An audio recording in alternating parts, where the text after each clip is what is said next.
Eh bien, bonsoir à tous et à toutes pour ce huitième épisode du Space Cake qui va porter sur L2. Alors, L2, c'est un nouveau protocole, sur Bitcoin qui va utiliser SIGHASH et AnyPrivate, qui est en fait un nouveau SIGHASH rajouté par le BIP 118 qui permet, en fait, pour expliquer vite fait ce que c'est un SIGHASH, c'est en gros le mode de signature d'une transaction. Et il existe plusieurs SIGASH, soit on signe la totalité de la transaction, soit on signe certaines parties. Et du coup, le BIP 118, AnyPrivate, il rajoute un nouveau SIGASH qui permet de signer uniquement, ou plutôt de ne pas signer les inputs de la transaction. Donc en fait, tu commits, tu signes tous les autres éléments dont les outputs, mais pas les inputs, ce qui permet d'avoir des transactions qui sont en fait utilisables avec n'importe quel output, évidemment à condition de pouvoir dépenser ces outputs-là, pouvoir fournir les preuves de dépenses. Donc du coup, c'est utile pour pas mal de choses euh, et L2 leverage carrément ça. Et, euh, et du coup, je vais laisser Ponta expliquer vite fait L2, puis la chaîne de transactions d'update, tout ça. Il sera sûrement un peu plus clair que moi. Ok, donc bonjour à tous, enfin bonsoir. Oui, ce qu'il nous faut, c'est un SIG-H, donc un flag, c'est un mode effectivement un mode de signature. Là, pour être précis par rapport à ce que tu as dit, Younes, en fait, c'est que quand dans une input de transaction, on fait toujours référence à l'UTXO qu'on veut dépenser. Et cette référence, elle est donnée par le hash de la transaction et un indice, l'index de l'UTXO qu'on dépense. Et en fait, là, l'idée de ce flag, c'est de remplacer l'identifiant de transaction, donc le pseudo hash de la transaction et l'index par que des zéros, histoire de ne pas tenir compte, en fait, quand on fait la signature normale de ce qui se passe, de quel output, de quel UTXO on dépense, tant qu'on peut la dépenser, parce que par contre, la validation, le script de validation, lui, il est toujours vérifié normalement. Voilà. Et donc L2, effectivement, c'est en fait un protocole qui a motivé, qui est la principale motivation de cette modification, de cette soft fork qui est AnyPrivate, ou anciennement appelé SIGASH No Input. L'idée de L2, donc pourquoi ça s'appelle L2? Parce que l'idée c'est d'avoir un protocole un peu plus général pour tout ce qui est layer 2 sur Bitcoin. Le principe c'est qu'en fait on va créer, enfin, l'idée de départ c'est qu'on a un contrat, on n'a même pas besoin de se dire qu'on est dans Lightning, on a juste une UTXO qui font un multisig, qui est un multisig de plusieurs personnes. Et on veut faire en sorte de pouvoir fournir des transactions présignées aux personnes et de pouvoir annuler des transactions présignées. Pour pouvoir soit faire du Lightning avec des multisigs 2 par 2, soit faire beaucoup plus que deux personnes, parce que en fait avec L2 on va pouvoir faire des choses où on passe à ce qu'on appelle les channel factory par exemple, où ça concerne beaucoup plus de personnes, ou des coin pools. Enfin, voilà, ça permet en fait, faut voir que l'objectif c'est d'avoir, en fait, L2 c'est un protocole de gestion de propriété partagée d'une UTXO. Au sens vraiment le plus général, c'est vraiment ça l'objectif, c'est comment on va faire pour gérer ensemble la même UTXO alors qu'on a besoin de toutes nos signatures pour pouvoir la dépenser. Et l'idée, c'est que bon, bah, évidemment, il y a une première étape où on va d'abord envoyer des fonds sur Unity EXO, qui est un multisig de tous les participants.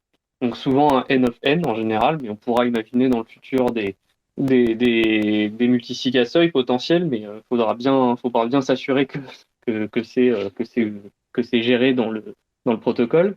Euh, voilà, donc on envoie ça sur une TXO qui est en multisig. Et après, donc, on va commencer à faire des signatures, des transactions pré-signées. Et l'idée, ça va être qu'on va utiliser le fait qu'on va signer les transactions avec le flag, le SIG-H AnyPrivate, pour pouvoir faire en sorte d'utiliser qu'une transaction qu'on fait dans le futur, c'est-à-dire les transactions qui sont censées remplacer les transactions qu'on a faites avant, qu'elle puisse dépenser en fait les transactions précédentes, alors même que on ne sait pas encore qu'elles existent et on ne sait pas quelle transaction précédente arrivera sur la blockchain potentiellement. Donc c'est l'idée, c'est ce qu'on appelle donc c'est ce qu'on appelle on pourrait appeler ça du binding, enfin ils appellent ça du binding. Donc l'idée c'est de pouvoir lier des transactions différentes et pour ça on va créer un genre de système de numérotation et ce système de numérotation en fait il va numéroter euh, les états de la transaction de sortie. C'est-à-dire, on va se mettre d'accord pour, par exemple, au début, on va faire une sorte de, on peut imaginer, je vais parler en Lightning parce que généralement, les personnes sont plus éduquées sur Lightning. Donc, on imagine qu'on crée le canal et la première transaction qu'on va créer, bah voilà, elle va redistribuer les fonds de façon à me rendre tous les fonds que moi j'ai fait que j'ai mis pour, euh, pour créer le canal. Et en fait, plus tard, on va peut-être faire des paiements et du coup, on va créer une nouvelle transaction qui redistribue les fonds différemment. Mais la façon, cette transaction, en fait, elle peut dépenser n'importe quelle transaction qui est venue avant. Et la manière qu'on a de le dire, c'est qu'en fait, la première transaction qu'on a créée, elle avait l'index 0. La transaction suivante, elle a l'index 1. La transaction suivante a l'index 2, etc.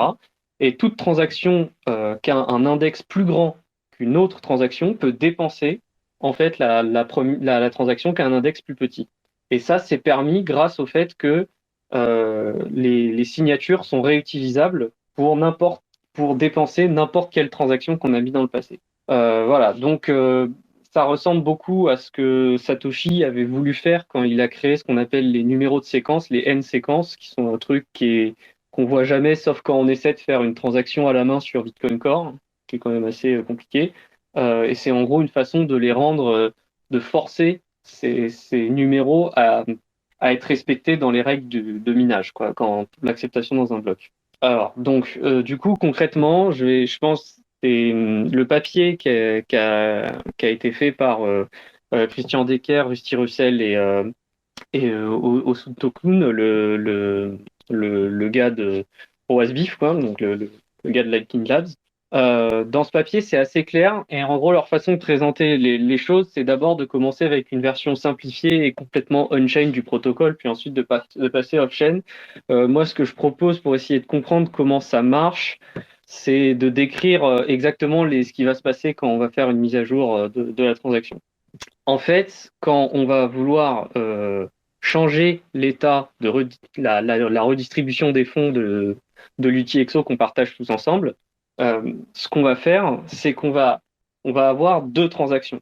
On va avoir une transaction qu'on appelle la transaction d'update et on va avoir une autre transaction qu'on appelle la transaction de settlement, donc de règlement. Donc la transaction d'update, c'est une transaction de mise à jour, puis une transaction de règlement. Et alors on va faire en sorte que avant de pouvoir, donc, pour pouvoir récupérer les fonds quand on fait un cas de fermeture de canal qui n'est pas coopératif, il faut d'abord publier la transaction update du dernier état qu'on a signé tous ensemble. Et ensuite, il faut attendre. Il y a un time lock, un peu comme dans les canaux Lightning. Et il faut attendre.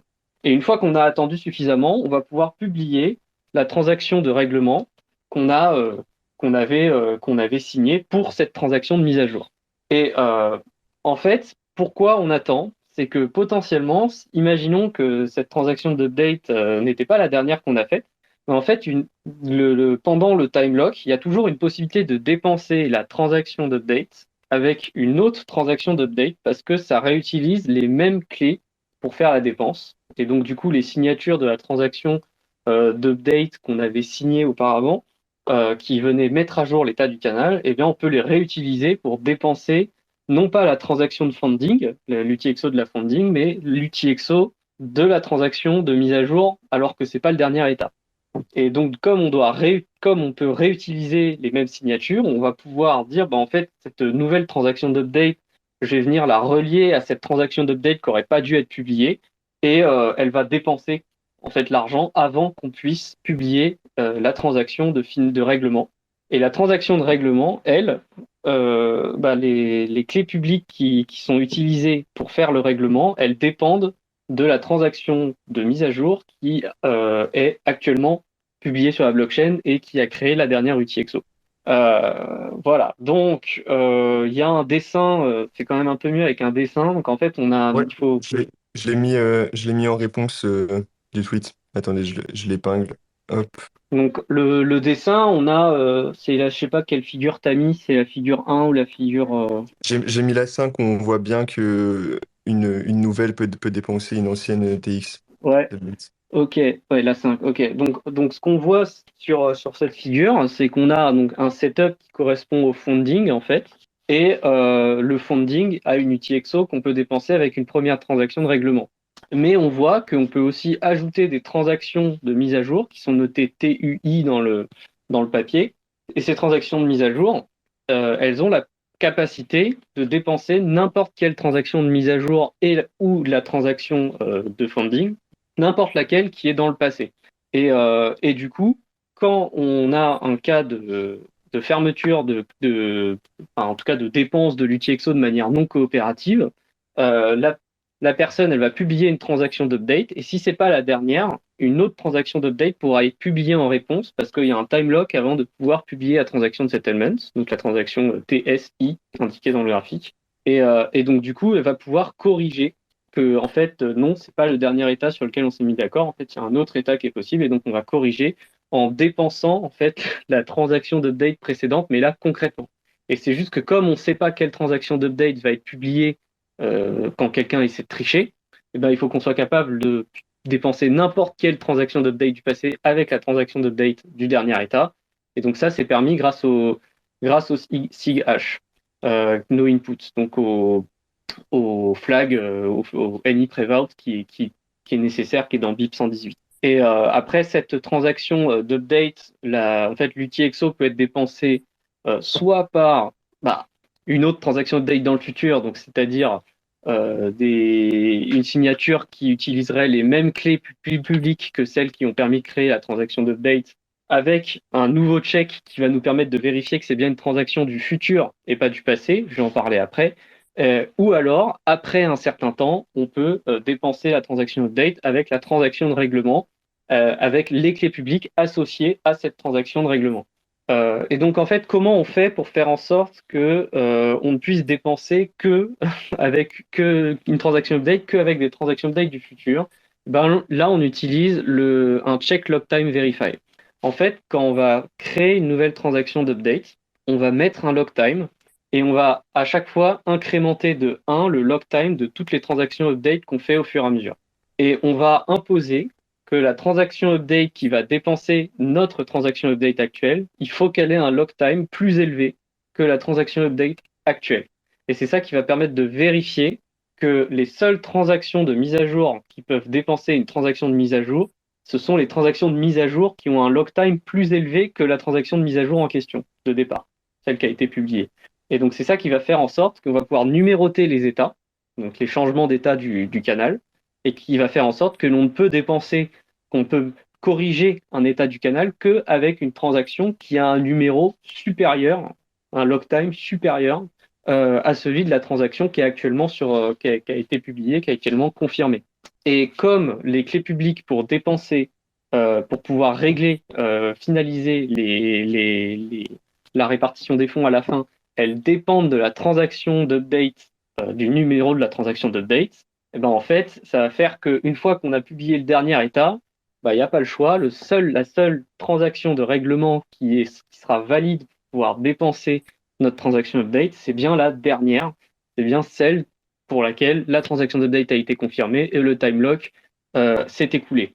Donc ce système-là permet en fait à toute personne qui conteste l'état quand une personne enfin, dépense l'UTXO partagé, mais qu'il y a une contestation, c'est-à-dire qu'en en fait elle n'a pas publié le dernier état sur lequel on s'était mis d'accord, ben, toute personne qui conteste peut corriger en publiant une transaction d'update avec un état plus grand qui a été signé auparavant, au moment avant la force close, avant que la fermeture du canal ou la dépense de l'UTXO. Et donc, du coup, il va pouvoir corriger, mais pas punir. Et c'est là une grosse différence avec Lightning actuellement, c'est que dans L2, on ne punit pas la personne qui essaie de tricher.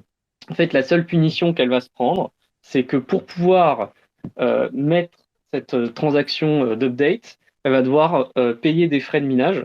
qui seront ensuite en fait inutilement dépensés parce qu'il y aura une nouvelle transaction update qui va faire que sa tricherie va pas marcher. Donc le seul prix à payer pour un tricheur, c'est des frais de minage. Mais la contrepartie de ça, c'est que les transactions d'updates, donc de mise à jour et de règlement qui sont conservées, ce sont les mêmes pour tout le monde. C'est pour ça que j'ai pas beaucoup parlé de Lightning finalement quand j'en parle, parce que j'ai pas besoin d'avoir que deux personnes. Dans Lightning, on peut pas faire plus que deux personnes par canal de paiement, parce que les transactions qui sont conservées sont asymétriques, c'est-à-dire qu'on réagit pas pareil selon que c'est la personne 1 ou la personne 2 qui fait une fermeture forcée du canal. Quand les transactions que vous avez signées, enfin, que votre contrepartie a signé dans Lightning, il ne faut pas, si ce n'est pas la dernière, il ne faut pas la signer. Il ne faut surtout pas la signer. C'est-à-dire, dans Lightning aujourd'hui, si vous avez reçu une transaction d'engagement de votre contrepartie avec sa signature pour pouvoir mettre à jour le channel, bah, là, tout va bien. Mais si maintenant cette transaction elle est expirée parce que vous avez fait d'autres paiements entre-temps et que cette transaction-là a été révoquée, il ne faut surtout pas que vous signiez cette transaction qui n'est pas la dernière et que vous la publiez. Parce que si vous faites ça, en fait, non, quand vous faites une force close, l'argent qui revient à votre contrepartie, elle lui revient instantanément, directement. Par contre, vous avez un time lock, vous devez attendre avant de récupérer vos fonds, parce que potentiellement la contrepartie va vouloir contester que ce n'est pas le dernier état du channel sur lequel on s'est mis d'accord. Et si jamais c'est le cas, elle va vous voler vos fonds. Donc si jamais votre base de données de canaux, si jamais il y a des transactions que vous conservez, si jamais vous les signez et que vous les donnez à votre contrepartie a tout intérêt à les publier à votre place. Parce que la contrepartie, elle récupère son argent dans le canal immédiatement. Et en plus de ça, elle va pouvoir voler les fonds qui étaient censés vous revenir parce que elle va dire oui, mais en fait, cette transaction a été révoquée et donc elle va récupérer les sous. Et donc ça crée une asymétrie. Ça veut dire que selon la personne qui publie la transaction n'a pas la même tête. C'est pas exactement la même transaction selon que c'est moi ou ma contrepartie qui force close le channel à un instant T. Or là, dans L2, on a tous les mêmes transactions. Il faut tous qu'on signe les mêmes transactions et on conserve tous les mêmes transactions. Et en plus de ça, on ne doit conserver que la dernière. On n'a pas besoin de conserver toutes les autres. Et ça, c'est très, très, très, très pratique parce que ça évite de devoir signer plein de transactions quand on commence à avoir plus que deux personnes qui se partagent l'UTXO. Et donc, c'est pour ça qu'il y a plein, plein d'améliorations de scalabilité de Bitcoin qui ont besoin de L2. Donc, par exemple, euh, les Channel Factory ont besoin de L2. L'idée d'une Channel Factory, c'est d'avoir une UTXO qui est partagée avec, je sais pas, par exemple, 100 personnes. Et ces 100 personnes dans l'UTXO, elles peuvent ensemble décider de créer des canaux de paiement entre deux personnes pour pas avoir à rediscuter avec les 100 autres personnes à chaque fois. Et tout ça, ça peut se faire off-chain. Euh, et il y a besoin d'avoir L2 pour faire une Channel Factory parce qu'il faut pouvoir gérer cette UTXO qui est en multisig avec 100 personnes. Donc, c'est ce qui fait qu'on a besoin d'L2 dans les Channel Factory. Vous avez aussi besoin de L2 si vous voulez faire ce qu'on appelle une coin pool. Donc, une coin pool, c'est une pool de paiement qui est partagée avec plein de personnes. Mettons par exemple que 100 personnes qui font des transactions assez souvent entre elles, elles se disent, bon, bah, on va faire une pool de paiement pour faire nos paiements entre nous. Et ben, ces 100 personnes peuvent se réunir, faire une UTXO ensemble, elles signent une transaction pour faire une UTXO qui est contrôlée par les 100 personnes. Et ces 100 personnes, ensuite, bon, bah, elles n'ont plus qu'à se voir tous ensemble pour décider de comment ils redistribuent les fonds en fonction de qui a payé quoi. Mais en plus de ça, la coin pool peut faire des paiements à la place des gens, c'est-à-dire que les gens peuvent dire bah moi voilà, je sais pas, j'ai un bitcoin dans la coin pool et je dois payer quelqu'un 0,5 bitcoin mais il est pas dans la pool. Et ben on peut envoyer un message aux 99 autres personnes, dire bah, est-ce qu'on peut pas signer une transaction qui prend 0,5 bitcoin de la coin pool et qui l'envoie à machin et puis le reste on le remet dans la pool. Et ben c'est totalement possible de faire ça aussi. Mais tout ça pour pouvoir gérer tout ça, il y a besoin de signer une transaction avec les 100 autres personnes. Si on n'a pas L2, il faudrait faire signer chaque personne doit avoir une transaction dans le cas où elle force close, dans le cas où une autre force close. Donc ça fait qu'il faut 99 fois 100 transactions assignées à chaque fois qu'on doit faire bouger de l'argent de la pool de paiement ou qu'on doit même juste redistribuer les fonds. Donc c'est juste pas possible en fait. C'est juste pas possible parce que ça va, le nombre de transactions assignées, il va être quadratique en le nombre de personnes qui possèdent, qui participent à l'UTXO. Et donc c'est impossible d'avoir plus que, enfin, dès lors qu'on a 3 personnes, ça va déjà être une galère, quoi. Ça va déjà être très très compliqué de faire signer 6 transactions à chaque fois qu'on doit changer ce qui se passe dans une UTXO avec 3 personnes, quoi. Voilà, donc c'est ça qui est assez important dans L2, c'est que comme, ok, on n'a pas un système de punition qui est très fort, mais par contre, on a une symétrie des transactions, et ça permet de faire signer à tout le monde la même transaction, c'est beaucoup plus simple. Je vois que Lounès veut parler, je vais le laisser parler. Ouais, ouais, bah, merci pour la présentation. Je voyais que que tu commençais à t'emballer un petit peu, alors je me suis dit peut-être te demander s'il y a des questions, etc., sur la chaîne d'update de transactions et de settlement. Parce Ouais, que c'est vraiment la base, et si on comprend ça, on peut vraiment comprendre pas mal de trucs après. Et, c'est euh, ouais. et C'est pas facile à expliquer sans le dessin, mais c'est. Ouais. bah ouais, mais déjà avec le petit graphe que j'ai envoyé, ça devrait aller mieux. Mais franchement, venez poser vos questions parce que en soi, c'est pas si compliqué que ça. Il faut juste avoir le petit déclic du truc, quoi. Voilà. Ouais, en attendant les questions, moi j'en ai une. Ouais, Du coup, si on regarde du point de vue Lightning, tu es toujours obligé d'avoir un système un peu comme une Watchtower qui va regarder qui n'est pas un update précédent qui est publié, alors que c'est pas bon. Il faut vite que tu publies pendant le time lock l'update qui est supérieur, c'est ça? ouais, t'as toujours besoin d'une Watchtower. Par contre, pour la Watchtower avec L2, c'est beaucoup plus facile à gérer en termes de stockage. Alors, je sais pas si c'est vraiment plus simple. J'avais regardé quelques trucs là-dessus. En fait, il faut que la Watchtower elle soit capable de détecter la dépense. Et ensuite, il faut qu'elle soit au courant, mais juste du dernier état. En fait, la Watchtower, pour faire ce que tu es censé faire lorsque tu te connectes, elle a juste besoin de publier la dernière transaction de mise à jour avant la fin du time lock, en réponse à une transaction d'update qui serait pas la dernière. Euh, mais je dis ça, mais je suis pas sûr que ce soit évident parce que dans la théorie, du coup, la Watchtower, elle ne doit conserver qu'une seule transaction par canal de paiement. Donc c'est beaucoup moins qu'aujourd'hui dans Lightning, où dans Lightning, il faut au moins, enfin je crois qu'il faut qu'elle conserve autant de transactions qu'il y a eu de changements d'état du canal Lightning. Alors que là, elle doit juste conserver la dernière, puisque faut juste corriger.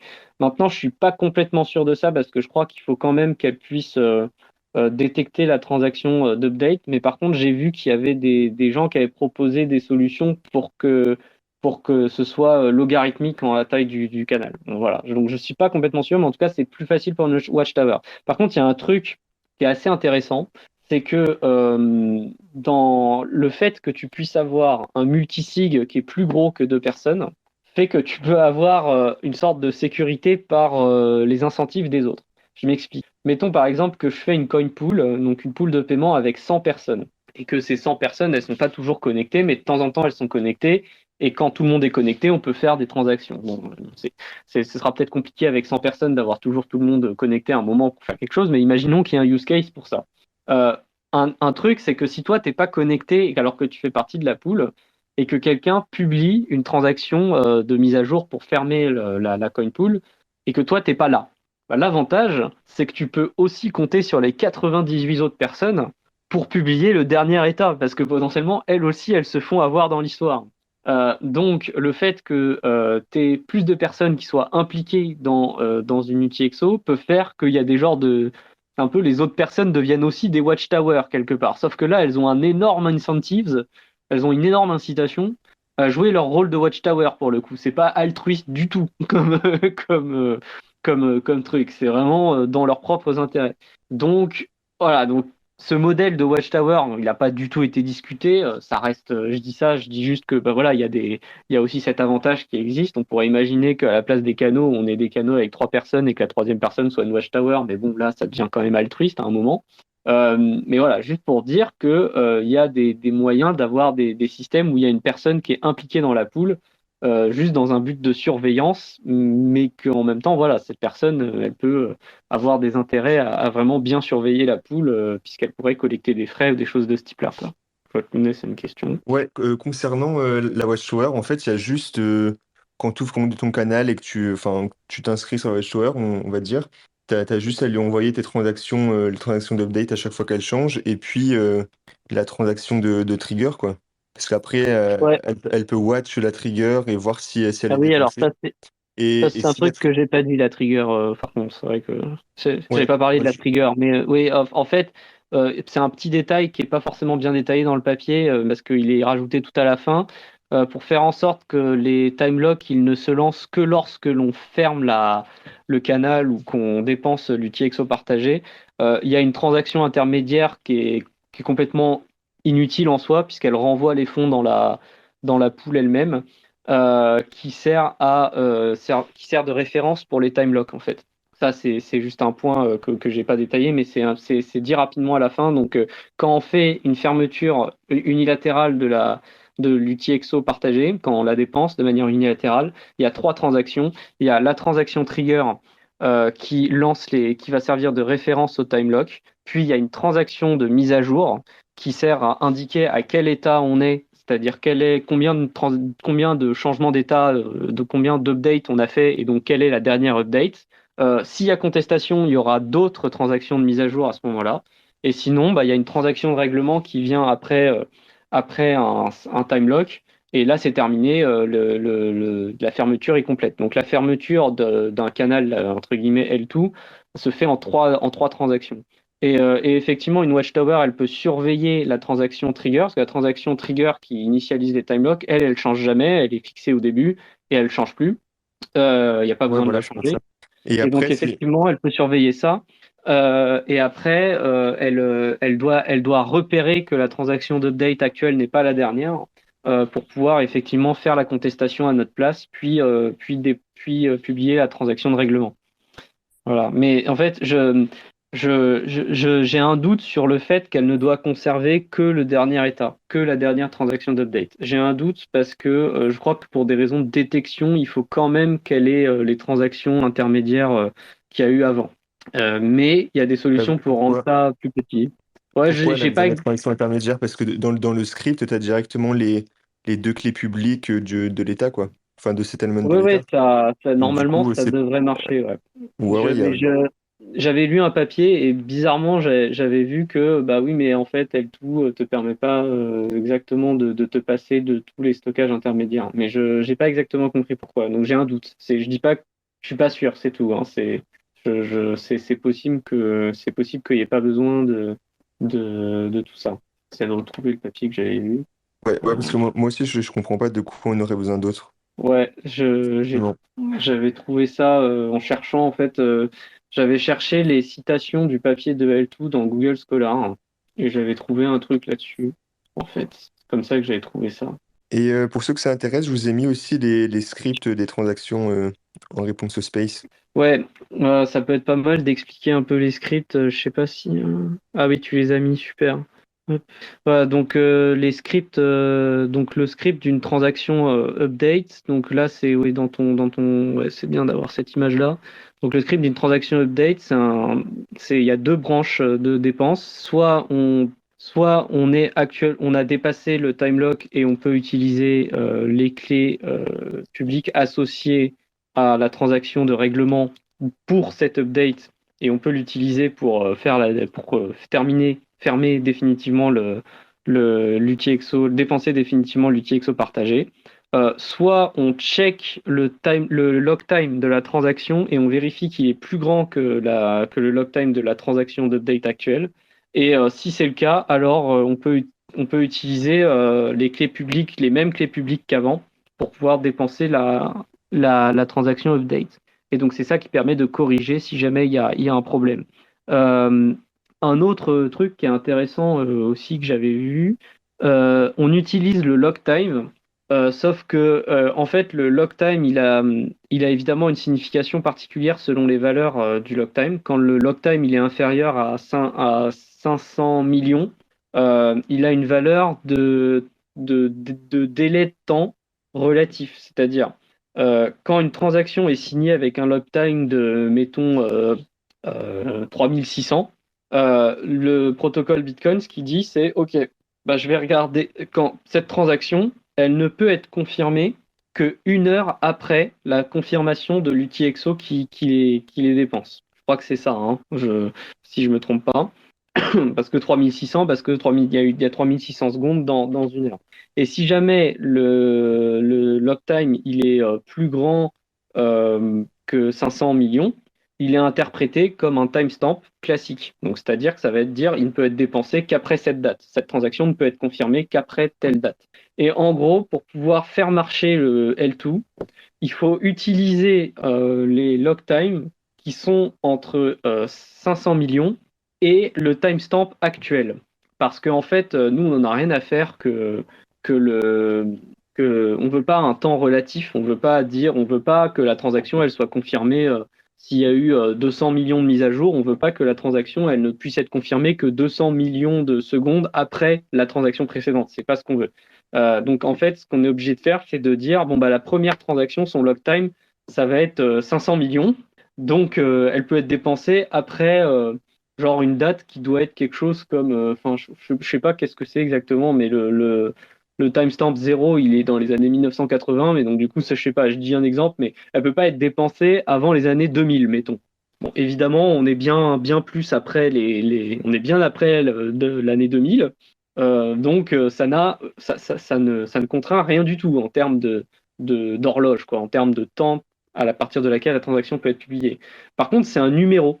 Et nous, quand on va faire un check long time verify, on va vérifier que ce numéro, il est plus grand que le truc qui est indiqué dans le script. Parce que en fait, ce qu'il faut voir, c'est que donc ça, c'est le log time dont j'ai parlé, mais le check log time verify, c'est juste une vérification de la valeur de ce numéro. C'est pas une contrainte. On dit que c'est un time lock ou que c'est une contrainte temporelle, mais en fait, c'est pas exactement ça. Ce que c'est une vérification que la transaction qui dépense l'UTXO, elle a telle particularité sur son log time. Et c'est ce log time qui ensuite va dire qu'on doit dépenser la transaction après une certaine date ou après un certain temps. Et là, on s'en fiche. On veut juste un check qu'il y a un numéro qui est plus grand qu'une certaine valeur dans la transaction. Et c'est tout. C'est tout ce qu'on veut. Et en fait, initialement, Satoshi avait créé les numéros de séquence pour ça, mais en fait, c'était pas très bien fait. Et on aurait pu d'ailleurs utiliser les numéros de séquence pour faire ça avec L2, mais on le fait pas parce on les utilise déjà pour faire les time blocks avant de pouvoir mettre à jour la transaction pour pouvoir mettre à jour les transactions de mise à jour justement, si jamais il y a besoin. Et donc en fait, on est obligé d'utiliser du coup le log time pour faire ça et de manière un petit peu artificielle, un petit peu bidouillage en utilisant justement cette plage de valeurs où le log time devient une contrainte sur la date et plus une contrainte sur la durée entre la transaction confirmée et la transaction qui la dépense. Et donc du coup on a cette plage de valeurs où on sait qu'elle sert à rien d'un point de vue blocage temporel, mais par contre, ça peut servir pour numéroter les états et justement faire cette condition de seule une transaction avec un numéro d'état plus grand peut dépenser une transaction avec un numéro d'état plus petit, quoi. Je vois que Loïc a une question. Non, est-ce que tu as terminé sur ce que tu voulais dire sur les log time? Puisque c'est une autre question sur une autre partie de L2. Bah là, ouais, je finis à peu près, c'est bon. Ok, alors moi j'avais une question sur les incitations. Ouais, Sur un mécanisme comme L2, si je comprends bien, en gros, si moi je suis méchant et je veux tricher, je veux ouais, publier un truc plus ancien qui me favorise, ouais, j'ai deux possibilités. Soit je gagne, soit je reviens au même truc que si j'avais pas triché. Donc en fait, c'est un peu, si je suis ouais, méchant, c'est soit je gagne, soit je suis neutre. Alors que si je suis c'est pas ça, méchant, c'est soit je perds, soit je suis neutre. Donc en fait, tu as une c'est ça. incitation à être méchant, non? Bah, il y a une légère incitation à être méchant. Et en même temps, tu perds quand même les frais de transaction, par contre, que tu dois dépenser pour pouvoir faire la transaction d'update. Et encore, c'est même pas sûr parce que en fait, il y a moyen de faire en sorte, si ta transaction d'update, elle n'est pas confirmée au moment où moi je me rends compte que tu as triché, il y a moyen de faire en sorte que ta transaction d'update, enfin, il y a une chance qu'elle soit pas confirmée, que ce soit la mienne qui soit confirmée avant. Mais bon, bref. Parce qu'en fait, comme je peux ma transaction d'update que je vais publier pour pouvoir corriger, euh, comme elle est signée avec le AnyPrevout, je peux la faire dépenser à la fois la transaction trigger, qui est la transaction initiale qui est toujours publiée lorsqu'on fait une fermeture unilatérale, et à la fois la faire dépenser la transaction de date que toi tu as publiée. Donc en fait, en général, tu vas créer deux transactions et tu vas essayer de double dépenser ces deux transactions-là. Comme ça, si ta transaction elle est confirmée, bah toi on y perd quelques frais t'y perds quelques frais, mais par contre on a corrigé l'état, voire même juste on a mis le bon état dans la blockchain et tout le monde a oublié la transaction qui n'était pas le dernier état. Donc effectivement au niveau des incitations, il n'y a rien qui t'empêche de tricher en fait. C'est juste rien qui t'empêche de tenter de tricher. On punit pas la tentative de triche. Euh, donc ça Et c'est pas embêtant? ça, enfin, tu peux te dire, bon, est-ce que les frais de minage, ça suffit pour empêcher quelqu'un au niveau de l'incitation à tricher? Je dirais oui que ça peut être embêtant, mais en même temps, ça facilite tellement la surveillance. Enfin, la surveillance, elle est tellement facilitée, tellement facile un peu à déléguer un peu plus, que en fait, c'est pas forcément un gros problème. Par contre, tu vois, enfin, je pense que je suis d'accord avec le fait que c'est quand même un petit peu, c'est quand même moins bien à ce niveau-là. Mais en même temps, en général, les gens, quand ils publient un état qui n'est pas le dernier, c'est qu'ils ont eu un problème de logiciel, parce que, enfin, en tout cas actuellement, c'est plutôt ça, parce que les logiciels font pas en sorte que ce soit facile de tricher. Maintenant, bon, bah, il y a, il y a LNsplot, là, le logiciel pour essayer de tricher qui a été créé, donc maintenant, ça a peut-être changé.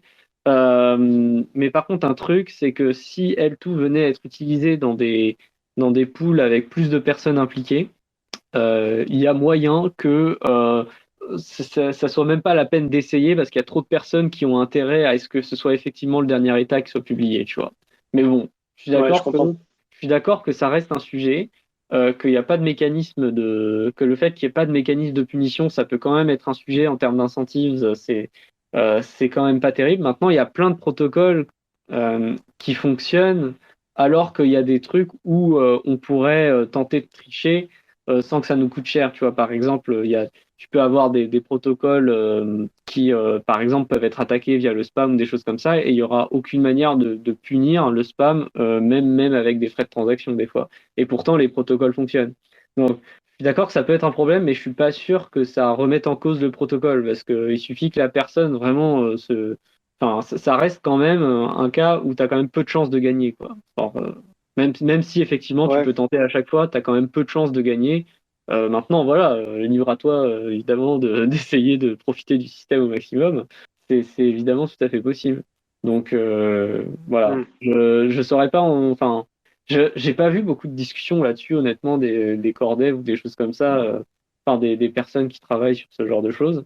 Mais en même temps, tu gagnes tellement d'avantages. Enfin, le fait, hein, ce que j'avais dit tout à l'heure avec la symétrie des transactions, en fait, tu peux pas faire autrement qu'avoir cette pénalité-là, enfin, cette manière de corriger les états. Tu peux pas, enfin, si tu veux, quelque part, on pourrait dire, ouais, mais en fait, imposer une punition, c'est un peu préjuger de la mauvaise foi de ta contrepartie, et c'est quand même dommage de supposer ça, quoi. Et tu le payes très cher parce que du coup, effectivement, tu pourras pas faire scaler ça à plus que deux personnes. Et donc, on pourrait arguer que quand même, il y a peut-être des use cases où on peut se dire, bon, bah, on tolère le fait que la triche n'est pas vraiment punie, elle peut être corrigée mais pas punie. Mais par contre, ça nous permet de faire tellement plus de trucs que ça vaut quand même le coup, quoi. Je sais pas si, bon, presse, voilà, c'est une opinion, hein, c'est pas, il n'y a pas de réponse technique à ça finalement, je trouve, hein. Enfin, en tout cas pour l'instant. Si on arrive à faire des watchtowers qui sont bien fiables avec ça, par contre, il y a moyen vraiment que les chances soient tellement réduites que ça n'en vaut pas la peine et que les frais de minage que tu dois payer pour faire passer ta transaction d'update qui n'est pas la dernière, eh bah, enfin, ce soit quand même pas intéressant de le faire du coup, même si la sanction est vraiment minime. Un petit détail d'ailleurs à propos des frais de minage, on pourrait se dire, mais le problème, c'est que les transactions d'update, du coup, elles dépensent les transactions d'update précédentes, et donc du coup, pour pouvoir les confirmer, il faut prévoir des frais de transaction. Et en fait, le truc qui est un peu sympa, c'est que quand on va signer les transactions d'update et surtout les transactions d'update, on va les signer avec soit le SIGAsh AnyPrevout, mais on va aussi les signer avec le SIGAsh Single. Donc c'est un flag de signature, le single, qui dit bah moi quand je signe pour la transaction, je ne signe que pour l'output qui a le même index que mon input. Je crois que c'est ça. Or, une transaction d'update, elle a que une input et une output par défaut quand on doit s'arranger ensemble pour les signer. Et donc, la signature qu'on fait dans l'output, elle contraint, dans l'input, pardon, elle contraint la seule output, mais on signe avec un single, ce qui fait qu'on peut ajouter des inputs à notre transaction et des outputs de change pour pouvoir ajouter des fonds pour pouvoir payer les frais de transaction en fait derrière. C'est comme ça que du coup, en fait, les frais de transaction seront bien payés par la personne qui publie la transaction d'update et pas l'ensemble du groupe, en fait. Voilà, et Ouais, ça, c'est pareil, intéressant. c'est Et petit détail dans du, le papier qui est un peu caché, mais voilà, il y a ça. Bah, et vas-y. du coup, sur les frais de transaction, pour la Ouais. transaction d'update, tu les payes même si finalement tu n'as pas gagné ta triche, c'est ça? Alors, si tu as gagné ta triche, oui, tu les payes même si tu n'as pas gagné, je crois, effectivement. Je crois que Ouais, c'est oui, parce que celui. sinon tu pourrais spam en fait. Parce que en fait, c'est pas tant. Enfin, il y a de ça, mais c'est pas tant ça. C'est qu'en fait, dans Lightning en général, dans le Lightning actuel, c'est toujours l'initiateur du canal qui doit payer les frais de transaction. Et la transaction qui force close le canal, elle a plusieurs outputs, on peut pas la signer avec un single. Et donc, on est obligé de fixer les sommes que tu vas recevoir et ça pourra pas bouger, tu vois. Même si tu ajoutes des fonds par ailleurs, quoi. Enfin, tu peux pas ajouter des inputs de toute façon et tu peux pas ajouter des outputs pour te récupérer du change pour pouvoir payer des frais de transaction. Et dans le cas de L2, comme toutes les transactions sont symétriques, bah, tu peux pas vraiment décider de qui doit payer les frais de transaction en fait. Et donc du coup, eh ben, c'est celui qui publie qui va devoir s'arranger pour pouvoir payer les frais de transaction de la transaction d'update. Je sais pas si je suis clair, mais c'est que en fait, faut bien voir que une transaction d'update sur la blockchain, ça va apparaître comme une adresse qui envoie les fonds à une autre adresse avec un script. Et la première adresse, c'était en fait un script avec un if qui soit imposait un time lock, puis ensuite permettait de dépenser les fonds en, pour faire le règlement final. Soit, et là c'est ce qu'on observerait si c'est une transaction d'update qui dépense une transaction d'update, soit c'est juste un check sur le lock time de la transaction, et ensuite ça utilise les mêmes clés publiques que ce qui ont été utilisées pour créer l'output au départ. Et donc c'est une input et une output, mais ça c'est ce qu'on signe ensemble. Mais en fait, du coup, enfin, le problème c'est que la somme qui est transférée, ça doit être la même tout le temps. Ça doit tout le temps être la même. Or, une transaction ne peut pas avoir zéro de frais. Donc en fait, il va falloir ajouter des inputs. Je pense, je ne sais pas exactement comment ça va être fait, mais je pense qu'il faudra ajouter des inputs euh, pour pouvoir dire, OK, bon, bah, je mets un peu de fonds et puis je renvoie les fonds.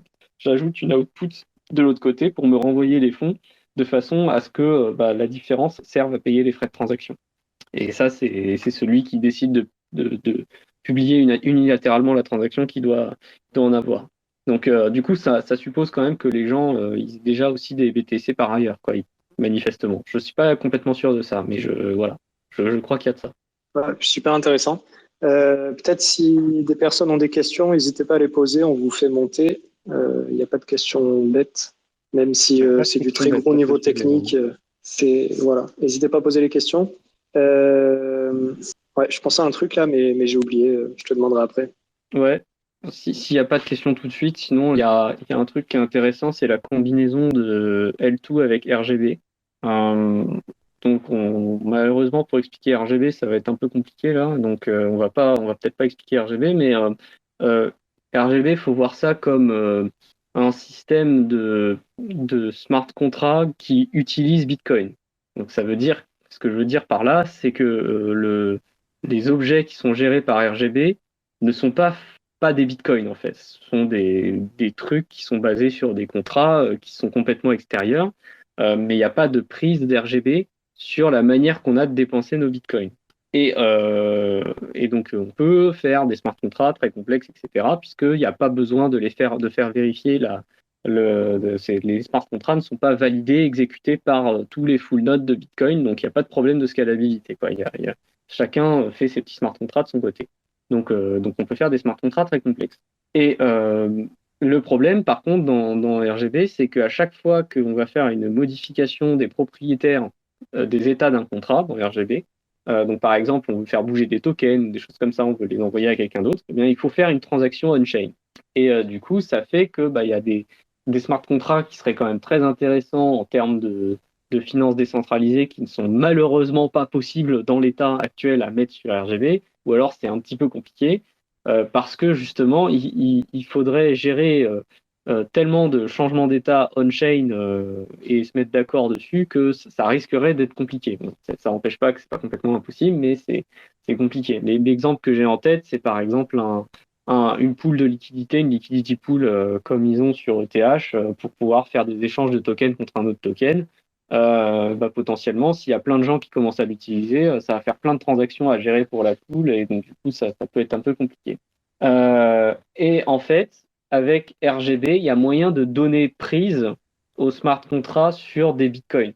En fait, on peut imaginer, enfin, la pool de paiement, en fait, les gens pourraient, plutôt que de devoir gérer tous les bitcoins de tout le monde et le retenir dans un registre, tout ça, on peut imaginer que ce soit en fait un jeton RGB qui gère la distribution des liquidités dans la pool de paiement. Et à la fin, les gens, quand ils veulent, et donc du coup, les changements d'état se font uniquement dans la pool de paiement et ils ne sont pas publiés on-chain. Et ce jeton, du coup, n'existerait quelque part un peu que dans la pool de paiement. On pourrait le faire sortir s'il y a besoin, mais il se traduirait par des bitcoins que dans la pool de paiement. Et c'est ce système c'est en gros, on peut forcer des nouvelles règles au sein de notre pool de paiement. Enfin, comme on est tous ensemble à gérer la pool de paiement, on peut un peu faire ce qu'on veut avec, quoi. Et on peut décider de règles supplémentaires qui ne sont pas dans le protocole. Et donc, c'est comme ça qu'on peut faire prendre des smart contrats RGB.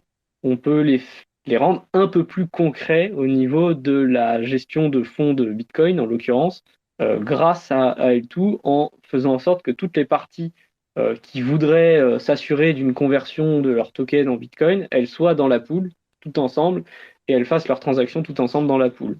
Enfin voilà, bon, ça c'est très très long terme, hein, ce que je raconte, mais voilà, il y a aussi, ça, enfin, quand je parle de scalabilité de L2, c'est vraiment, même au niveau des smart contracts, ça apporte des choses qui sont assez intéressantes en fait, même si c'est pas un nouveau script Bitcoin qui est ajouté ou quoi. Ça, je sais pas si c'est clair ce que je raconte, mais voilà, il y a moyen de combiner en fait L2 avec RGB de manière assez intéressante, quoi. On fera un space sur RGB, un de ces quatre. Et je pense que c'est encore Ouais, un peu trop gros morceau pour. non là, faut pas, je pourrais pas, expliquer RGB, ça nécessite beaucoup de choses aussi. Mais il faut voir que dans le papier de L2, ça parle assez peu de channel. En fait, quand ça parle de channel, c'est pour citer les, les channels de Lightning d'aujourd'hui, mais ça parle beaucoup plus d'état, de contrats, de choses de ce type-là. Euh, et c'est pour ça que c'est cohérent à utiliser avec RGB, parce qu'en RGB, on ne parle que de ça, que de contrats, d'état et de ces choses-là. Et donc, en fait, euh, L2 se combine très très bien avec RGB parce que RGB, c'est des systèmes c'est une manière de gérer des contrats en utilisant Bitcoin. Et là, L2, c'est un peu une façon de dire, bah, on laisse les gens gérer leur Bitcoin comme on veut et on propose une manière de faire en sorte qu'ils puissent réaliser cette gestion de manière safe sur la blockchain quand ils en ont besoin. Et ce, de manière assez scalable. Et donc, ça se combine parfaitement bien, en fait. Ça fait que euh, les smart contracts qu'on a sur RGB, les jetons qu'on a sur RGB, on peut leur donner une valeur plus concrète en Bitcoin derrière, quoi. Donc, c'est parce que tous ensemble, on s'est mis d'accord que tant de ce jeton RGB, par exemple, et ben, ça vaut tant de Bitcoin. Et voilà. Et je sais pas comment on s'est arrangé pour faire ça, mais mettons qu'on soit arrangé pour que ce soit le cas. Genre, par exemple, via une liquidity pool, hein, un automatic market maker ou des choses de ce type-là, des trucs qui sont vraiment la base de la base de la finance décentralisée sur Ethereum, quoi. Ben, on pourrait avoir ce genre de choses sur Bitcoin de manière très scalable et sans complètement pourrir la blockchain de transactions, quoi. Bon, après, voilà, c'est encore une fois ce que je dis, c'est du long terme, mais ça montre aussi l'importance de L2 pour les smart contracts sur Bitcoin, en fait. Ça complète un aspect qui n'est pas complété par Taproot, en fait. Et donc, c'est pour ça qu'à mon avis, c'est une mise à jour qui est très importante, Annie Prévost, parce que en termes de coût les full nodes, c'est quasiment zéro, et même en termes de ligne de code, pour coder ce truc-là, c'est vraiment pas beaucoup. Parce que globalement, c'est juste un check de flag avant la signature et de transformer ce qu'on signe, de transformer la partie TXID et vout par des zéros. Et après, c'est bon, on signe comme d'habitude. Donc vraiment, ça nécessite pas beaucoup de changements de ligne de code.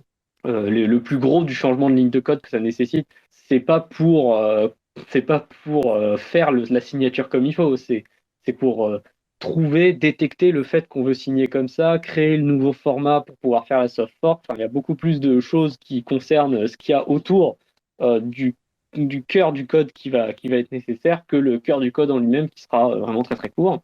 Donc c'est pas très coûteux quoi pour un full node, ça lui ajoute quasiment rien. Mais par contre derrière, ça permet de faire des protocoles off-chain qui sont vraiment, qui peuvent être bien plus puissants que Lightning, c'est déjà très très puissant, hein, mais là, ça permettrait de faire encore plus de choses, quoi. Donc c'est quand même assez intéressant. Le fait qu'on puisse passer à plus de 2 personnes, c'est extrêmement intéressant. Par exemple, moi, je me suis demandé si ça pouvait pas aussi permettre de mieux gérer la liquidité sur Lightning, parce qu'actuellement sur Lightning, ce qui est assez agaçant, c'est que la liquidité, ce qu'on appelle la liquidité entrante, elle est toujours égale à la liquidité sortante. Donc ça, c'est une propriété du réseau Lightning, parce que quand on ouvre un canal avec quelqu'un, les fonds qu'on a mis pour ouvrir le canal, c'est de la liquidité entrante pour celui avec qui on a ouvert le canal, et c'est de la liquidité sortante pour nous. Et ça, c'est vrai pour tous les canaux, même lorsqu'ils sont en dual funding. Hein. En dual funding, il y a juste autant de liquidité entrante et sortante pour les deux, mais la quantité qui est mise de liquidité entrante dans le réseau est toujours égale à la quantité sortante.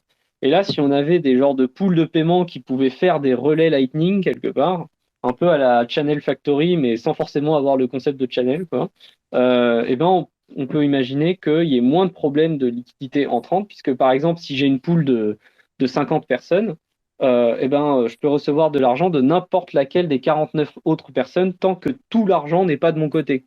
Donc, mettons qu'on soit une cinquantaine de personnes, qu'on mette chacun un bitcoin dans une coin pool. Et ben, du coup, moi, j'ai mis un bitcoin, mais par contre, je peux en recevoir 49 maintenant, grâce à ça, avec des paiements off-chain. Donc, du coup, la liquidité entrante, elle est bien plus importante, alors que j'ai mis un bitcoin, quoi, dans l'histoire. Donc, il y a quelque chose qui permet de changer la manière qu'on a de gérer la liquidité sur Lightning, et donc ça peut permettre aussi d'avoir des paiements qui sont plus fiables, quoi. Si on avait ce système de multi-party channel, quoi. C'est ce qu'ils appellent le multi-party channel. Donc voilà, il y a vraiment, c'est vraiment un gros changement, quoi. Ça peut vraiment faire le fait qu'on puisse faire ça avec plus de personnes, c'est vraiment très très très très intéressant, quoi. Je sais pas s'il y a d'autres questions. Rien à voir, mais moi je voulais parler un petit peu de. Je t'avais déjà envoyé un message à propos du splicing pour Ah ouais, expliquer vite fait ce que c'est. Pour expliquer vite fait ce que c'est le splicing aux auditeurs. C'est parce que normalement un canal Lightning a une capacité fixe, ouais. donc du coup que tu définis à l'ouverture, et pour rajouter de la liquidité dedans, en fait, il faut le fermer puis en ouvrir un nouveau. Et l'idée du splicing, c'est de en fait c'est de changer la taille du canal. Donc du coup, soit rajouter des sats dedans, soit en sortir. Donc, du coup, diminuer, augmenter la capacité. Et actuellement, ça, c'est pas possible. Et du coup, est-ce qu'avec L2, ce serait plus facile de faire du splicing de Lightning, quoi? Alors, je sais pas, je sais pas exactement en fait. En En fait, fait, si tu veux le, ouais, ça me paraît plus simple pour le in, enfin pour rajouter la liquidité, ouais, parce que du coup, en soi, tu peux rajouter un input à la transaction, puis t'arranger avec ton père pour changer les inputs de settlement, quoi. Mais après, pour sortir, ça m'a l'air plus compliqué. Je sais pas ce que t'en penses. je suis pas sûr que ce soit plus simple pour rentrer parce que en fait, tu dois quand même envoyer de l'argent enfin, le L2, il te permet de gérer une UTXO. Alors après, si tu commences à en gérer, euh, il te permet, il te Pourquoi tu permet pourrais pas gérer plusieurs UTXO? Alors ouais, tu pourrais, si tu pourrais, mais en fait du coup, pour moi c'est autant d'instances du protocole que tu crées qu'il y a du TXO à gérer. Donc en fait ça revient au même de dire je fais deux L2 à la place d'en faire un seul, quoi. Je sais pas si tu vois ce que je veux. Mais Euh, sinon, à chaque fois que tu rajoutes, tu refais une nouvelle trigger transaction. Genre, tu renvoies sur la même multisig et puis tu te réarranges pour faire une nouvelle trigger. ouais, mais du coup, il faut quand même adapter les montants que tu signes. Tu vois, c'est ça le problème. Tu as quand même besoin de confirmer une transaction avec le montant qui sera redistribué à la fin, même lorsque tu ajoutes. Tu vois, genre, tu peux pas faire de transaction off-chain alors que la transaction de splicing, elle est actuellement en train de se faire confirmer. Tu vois ce que je veux dire? Je pense pas que tu puisses faire ça de manière safe. Et il faut que tu sois sûr qu'après, ce soit pris en compte dans les updates. Tu vois ce que je veux dire? Mais je suis d'accord, hein, il y a un vrai sujet sur ça, mais je suis pas sûr que L2 facilite quoi que ce soit. Pour moi, c'est plus de la gestion off-chain. Et là-dessus, L2 n'a aucune prise en fait. La gestion off-chain, là où L2 simplifie les choses, c'est que c'est la même transaction pour tout le monde. Mais je suis pas sûr que ça puisse te permettre après de gérer plus facilement tout ce qui est communication nécessaire pour se mettre d'accord sur le fait qu'on va ajouter de la liquidité au channel ou en enlever. Je sais pas. Je sais pas. Je suis pas méga convaincu, c'est tout. Après, peut-être que je me trompe, hein, peut-être que tu as raison et que c'est effectivement 10 fois plus simple pour une raison qui m'échappe. Je- Non, je demandais ça comme ça, mais c'est vrai qu'en cherchant sur Internet, je vois pas trop de. Enfin, je les vois pas mentionnés que ensemble. la difficulté du splicing, c'est que comme tu dépenses, faut que tu dépenses l'UTXO du channel pour la regrouper avec enfin en tout cas dans le, c'est vrai que enfin, là où tu as raison, c'est que un truc que L2 n'a pas besoin et dont a besoin le Lightning Network aujourd'hui, c'est la malléabilité de transaction. Donc Segwit est absolument nécessaire dans le réseau Lightning aujourd'hui. Segwit n'aurait pas été nécessaire pour faire L2. Parce que on n'a pas, comme on a des transactions qui ne dépendent pas du transaction ID de l'output qu'elle signe, bah, il n'y a pas le problème qu'a le Lightning Network qui est de dire oui, mais si jamais le gars il joue sur la signature de la transaction pour en changer le TXID, est-ce qu'on n'a pas un problème? Bah, là, on n'aurait pas de problème parce que le TXID, de toute façon, on le transforme en zéro. Donc c'est pas grave. Pas de problème, quoi. En fait, il y a quand même quelque chose qui me dit que oui, c'est quand même un poil plus simple, c'est que on peut renvoyer effectivement les fonds vers des outils EXO qui ont les mêmes clés publiques et privées, mais par contre, le problème, ça va être les montants. Et en fait, du coup, même si tu peux gérer plusieurs outils EXO avec les mêmes clés publiques derrière, moi, j'ai quand même un problème avec la gestion des montants lorsque tu vas signer les choses, quoi.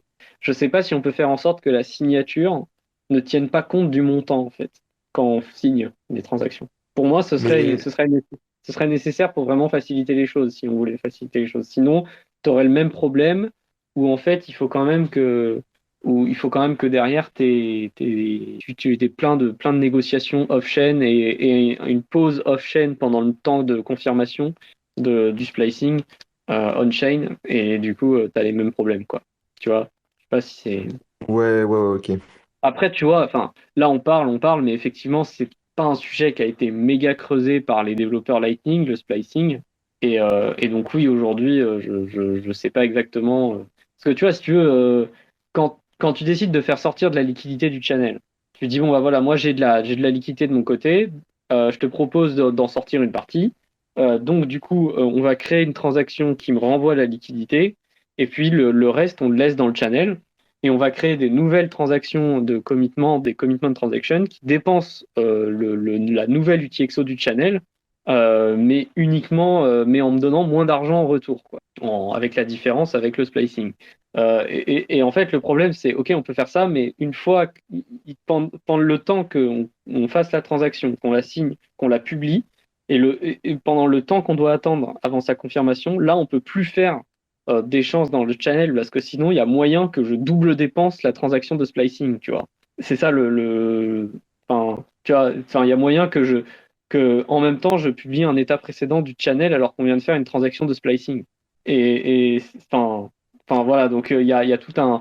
Donc, mais je dis pas que c'est impossible, je dis juste que du coup ça veut dire qu'il faut s'arranger pour faire des transactions de commitment qui vont permettre de révoquer les transactions de commitment précédentes avant le splicing. Mais en même temps, il faut quand même que je sois sûr de retrouver mes fonds une fois que le splicing est confirmé, donc et que l'autre il me recoule pas d'une manière ou d'une autre. Donc il y a quand même toute une négociation à faire avec ta contrepartie qui est, qui est pas si simple, tu vois. Et cette négociation, tu peux pas y échapper dans L2 non plus. C'est ça que je veux dire, en fait. Ouais, ouais, ok, ça marche. Mais il me semble que le but de d'A5 avec Phoenix, c'est à la fin d'avoir qu'un seul canal, et puis en fait faire du splicing un peu on the Ah fly, un ouais, peu non, comme dans pour eux, Night ce of the serait Funny. génial. Ouais, pour eux, ce C'est un serait peu leur but génial. ultime, ouais. Mais Ouais, c'est pour ça clairement, je qu'il pense que. il me semble qu'ils en discutent quand même pas mal. Ouais, ouais, je crois il commence à y avoir des discussions dans la mailing list, ouais, sur ça. Mais je suis juste pas sûr. Enfin, en gros, voilà, c'est juste, je sais pas si L2 apporte vraiment une facilité plus. Pour moi, il y aura quand même toujours le problème de ces négociations off-chain qui seront toujours compliquées, quoi. On sait pas. Voilà, je sais pas exactement qu'est-ce que ça va, si ça change grand-chose à ces négociations-là. Hein, je suis même pas sûr que ça les simplifie parce que quand tu fais dans le réseau Lightning d'aujourd'hui, enfin, si tu veux, moi, c'est un truc que je suis pas encore sûr d'avoir bien compris, mais je crois que ça peut se résoudre, mais je suis pas encore sûr d'avoir bien compris. Euh, Quand tu fais une transaction Lightning et que tu envoies de l'argent à ta contrepartie, tu lui signes une transaction avec un HTLC à l'intérieur. Et c'est toi qui lui signes et t'as pas besoin que la contrepartie te renvoie une signature pour cette transaction. Et justement, il faut pas d'ailleurs qu'elle te la renvoie, c'est ce que j'ai dit au début qu'il ne faut pas signer une transaction de commitment qu'on a reçue de son père alors qu'elle est révoquée.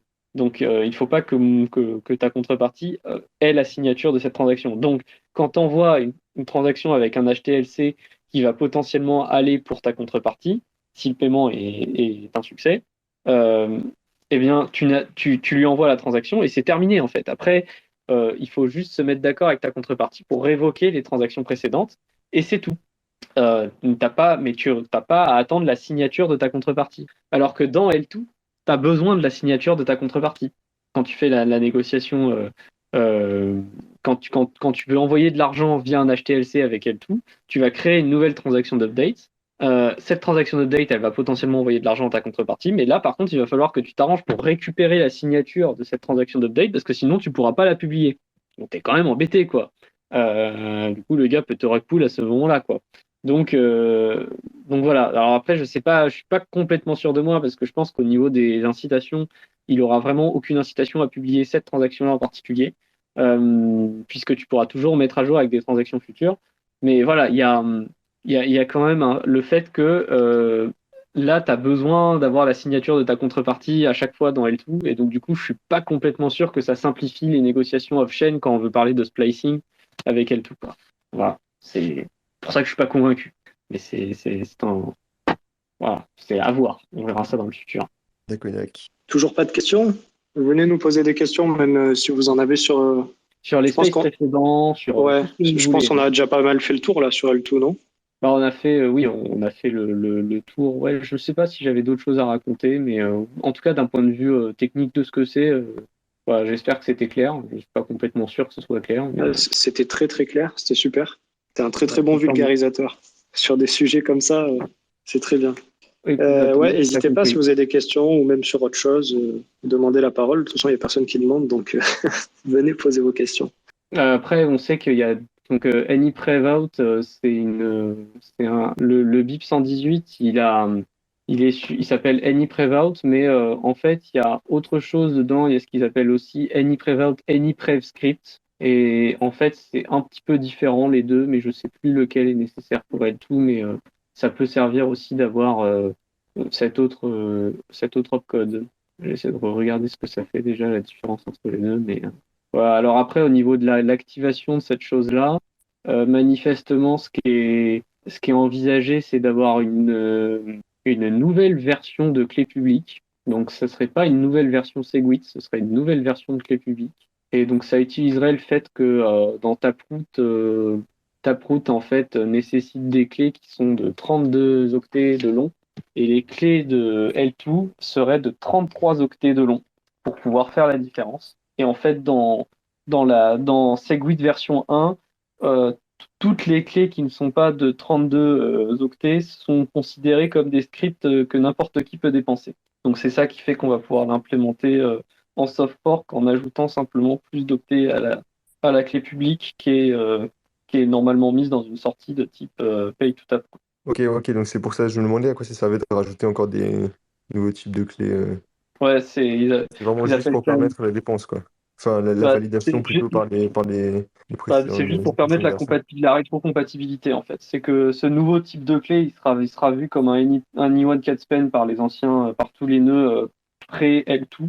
Et les nœuds post-L2 l'interpréteront comme une clé publique L2. Et donc, il y aurait potentiel. Donc, la clé publique L2, elle se comporte exactement pareil que la clé publique Taproot classique. Par contre, bah, elle a deux flags supplémentaires de signature avec SIGA Shiny Prevot et SIGA Shiny Prevot AnyScript. Voilà. Et il y a d'autres applications à ce BIP que juste L2. On n'en a pas parlé, mais enfin, on avait vu qu'il y avait des covenants qui pouvaient être faits avec, mais on n'a pas beaucoup regardé. Mais voilà, ça permet pas que de faire du L2, mais c'est déjà en fait. Enfin, faut quand même se dire que l'idée, c'est cette histoire de binding, de dynamique, de rebinding dynamique, qui est vraiment au cœur de pourquoi on utiliserait ce genre de choses. Et, et en gros, ça permet quand même de simplifier énormément de choses dans tous les protocoles qui se font qui se font en dehors de Bitcoin, quoi. J'arrive pas à trouver la diff là. Ouais, Bon, s'il n'y a pas de questions, c'est là que vous avez tout compris, hein. voilà, c'est ça, tout le monde a J'ai tout compris, c'est nickel. j'ai du mal à y croire, hein.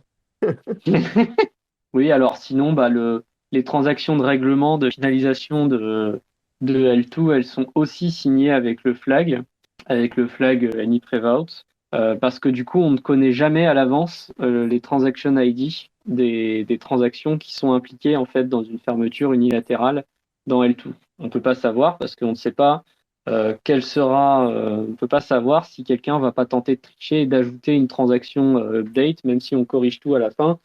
S'il y a une transaction update entre les deux, ça va changer les identifiants des transactions et donc les références aux transactions précédentes. Et donc, du coup, il ne faut pas que la signature dépende de cette référence à la transaction précédente, sinon, bah, dans tous les cas, on est fichu.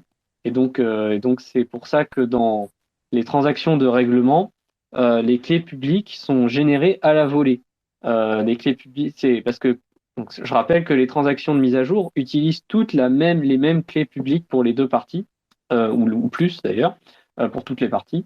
Par contre, les transactions de règlement, elles, les clés publiques, elles sont, à chaque fois qu'on fait un changement d'état du canal, les clés publiques qui sont utilisées pour le règlement vont changer. Et c'est impératif. Il faut vraiment qu'elles changent pour pouvoir faire en sorte que on ne puisse dépenser la transaction de mise à jour, la 10e, uniquement avec la 10e transaction de règlement et pas les autres. Et ça, comme la transaction de règlement, elle aussi, elle est signée avec le flag AnyPrevout, bah, elle pourrait dépenser n'importe quel output de transaction d'update quelque part.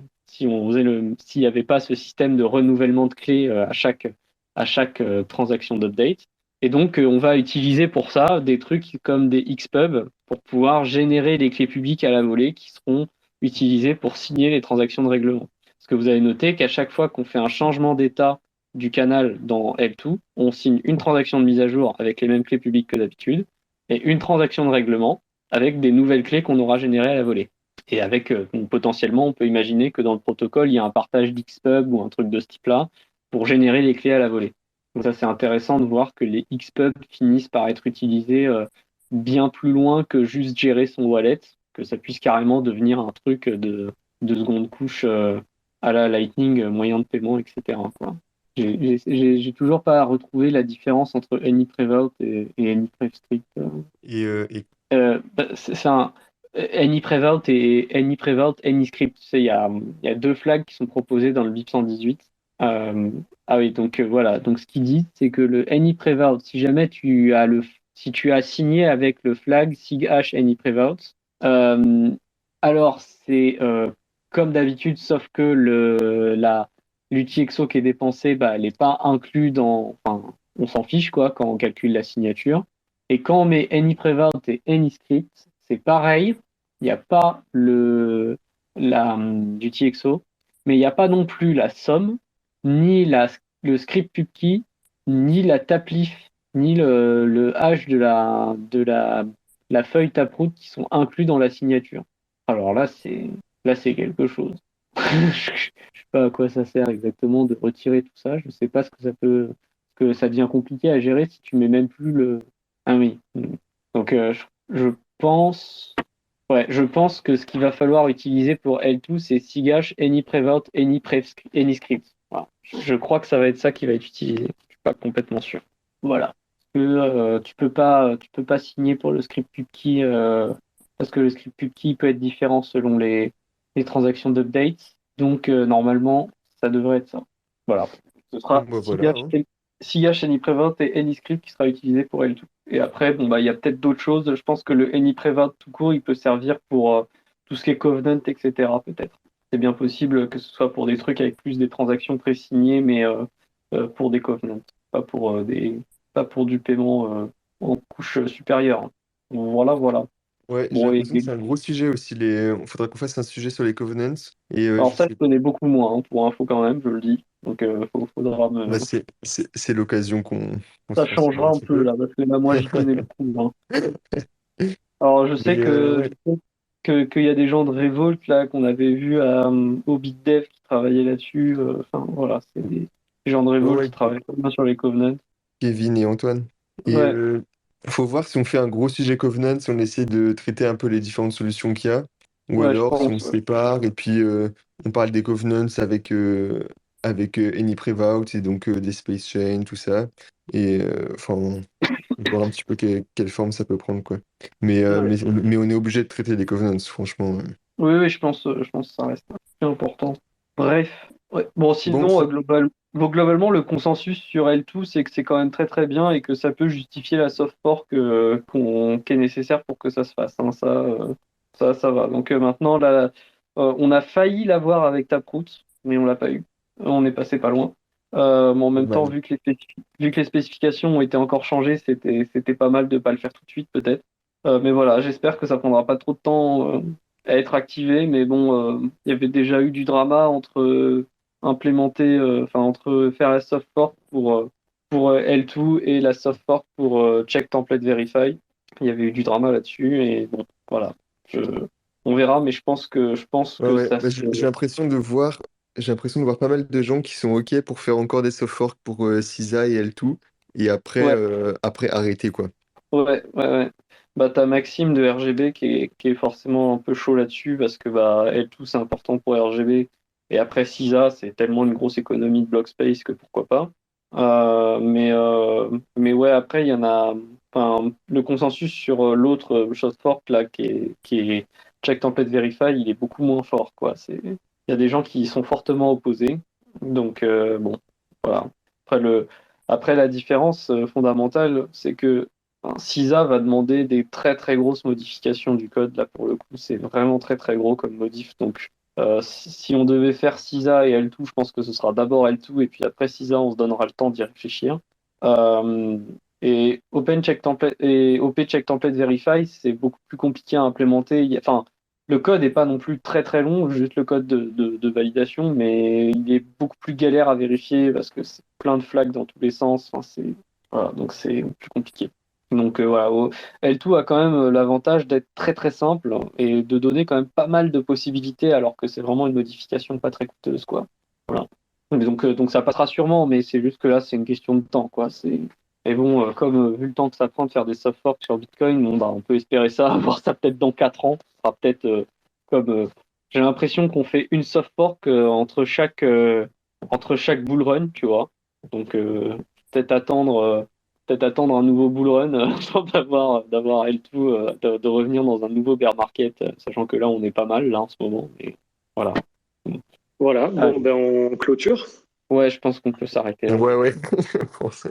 Bon, en tout cas, merci à tous de nous avoir écoutés ce soir. C'était encore un space très très intéressant sur L2. Et puis, merci à Loïc et Panta. On n'aura pas eu le bonheur de voir Sosten ce soir. Tant pis.